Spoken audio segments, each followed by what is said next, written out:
terima kasih pemirsa Anda masih bersama kami. Nah, Kak Olin, tadi kita sudah lihat ya cuplikan dari keseharian Profesor Jeffrey Baleh. Nah, sekarang kita mau bicara tentang calon rektor yang ketiga ya. Nah, yang berikutnya adalah Profesor Melkisedek Tadeo nih Kak Olin. Kalau Profesor Melki, beliau adalah dekan di Fakultas Keguruan dan Ilmu Pendidikan dan juga guru besar dalam bidang kepakaran pendidikan Kak Selvi. Nah, untuk menjawab rasa penasaran Kak Olin dan juga pemirsa, kita langsung saja menyaksikan cuplikan video berikut ini.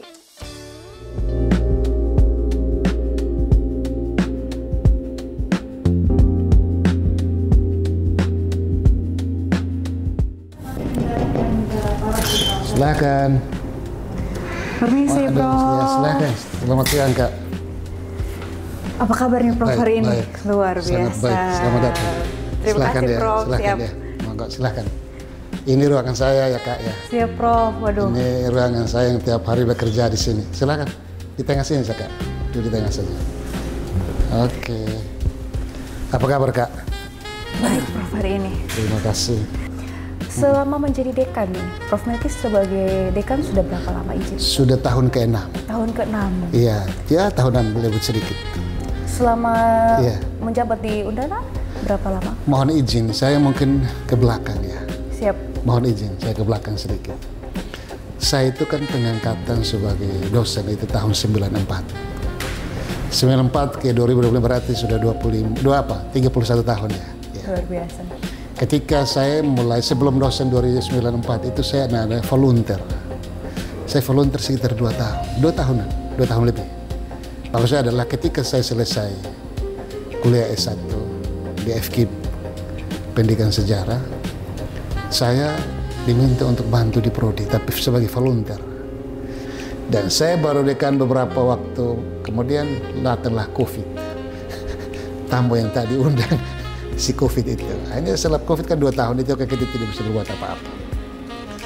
Dan akhirnya setelah satu periode selesai, tahun 2023, pertengahan itu selesai dalam jabatan dekan periode pertama. Karena dianggap punya kinerja lagi, maka didukung lagi untuk periode kedua. Maka periode kedua itu sebagai dekan itu mulai 2023 sampai sekarang. Nah, Prof Melki melihat masalah yang ada di Undana ini seperti apa yang perlu diatasi ketika menjadi calon rektor nanti? Iya, mohon izin. Memang Undana ini kan lembaga pendidikan tinggi. Dan sebagai lembaga pendidikan tinggi itu kan tugas utamanya adalah memajukan pendidikan. Dan ketika memajukan pendidikan itu endingnya adalah menghasilkan kualitas. Jadi kualitas itu harus menjadi bahasa kunci. Karena ini kan lembaga pendidikan. Nah, oleh karena itu untuk bisa mencapai kualitas yang mumpuni, maka kekuatan salah satu adalah SDM. Jadi sumber daya manusia itu harus menjadi pilar pertama yang kita harus bisa majukan. Nah, tidak berarti bahwa SDM Undana dalam kondisi ini tidak baik. Sangat bagus kondisi saat ini. Tetapi seiring dengan perkembangan dan dinamika yang berkembang terkait dengan tanggung jawab pendidikan tinggi, maka SDM itu harus didorong, dipacu. Saya kasih contoh. Kita tidak bisa nyaman kalau SDM kita sebagian besar hanya S2. Tidak boleh. Harus kita dorong. Cepat ambil S3. Dan setelah dia S3 dan memenuhi syarat, kita dorong dia harus ke guru besar. Karena itu menjadi salah satu posisi tawar institusi. Nah, kita coba lihat beberapa lembaga pendidikan tinggi di Indonesia saja yang punya nama besar. UI, UGM, IPB, Brawijaya, dan seterusnya. Itu kan guru besarnya banyak, doktornya luar biasa banyak, dan itu menjadi posisi tawar dari segi SDM.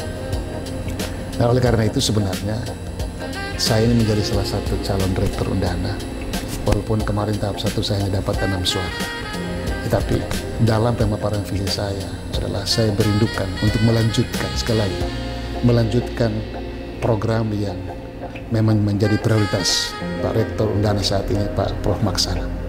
Karena beliau punya program pilar 1 yang paling kuat adalah SDM, peningkatan SDM.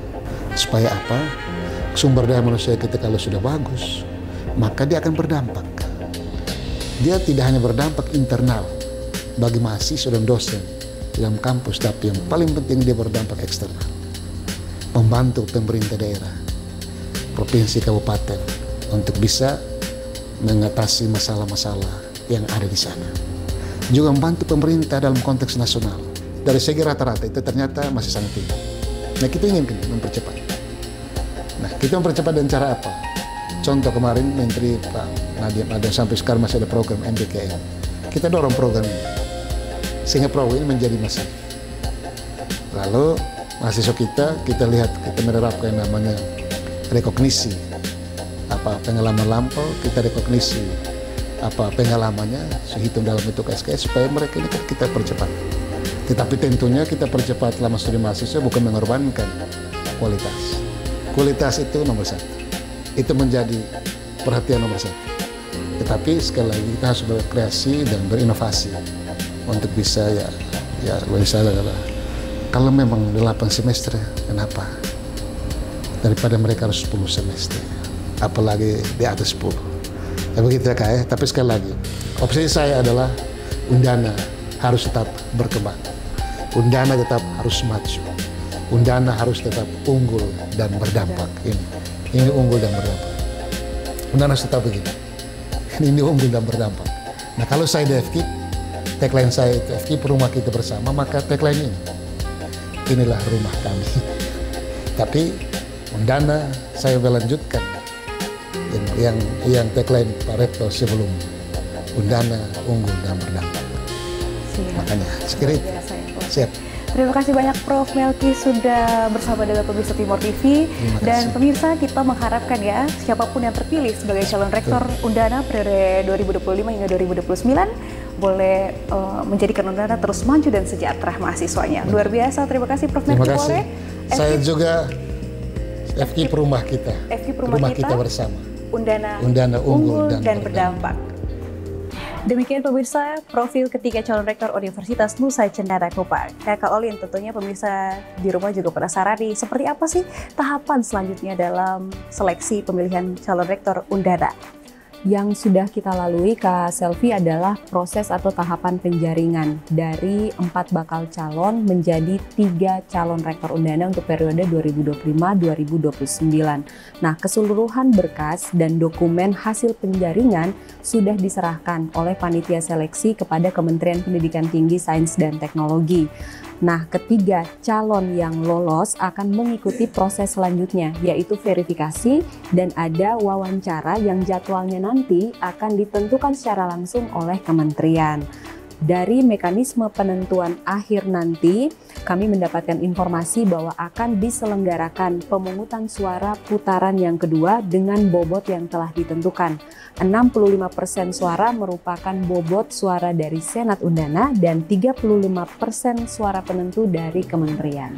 Dan tentunya Kak Olin juga pemirsa serta masyarakat Provinsi Nusa Tenggara Timur juga berharap ya, siapapun yang terpilih menjadi Rektor Undana periode 2025 hingga 2029 boleh terus memajukan Undana dan mensejahterakan para mahasiswa. Dan mewakili segenap Sivitas Akademika Universitas Nusa Cendana, kami juga sangat berharap Kak Selvi bahwa dalam proses yang begitu panjang ini bisa menghadirkan sosok pemimpin yang tidak hanya mampu menjawab tantangan akademik yang ada di Universitas Nusa Cendana, tetapi juga harapan kami bisa merangkul semua potensi yang ada dalam Sivitas Akademika untuk masa depan Undana yang lebih maju, unggul, dan berdampak. Dan juga Kak Olin, pemirsa, kita telah sampai pada penghujung acara. Di akhir kata, saya Salvi Muruk bersama rekan saya, Olin Manggol. Kami berdua pamit undur diri dan sampai jumpa.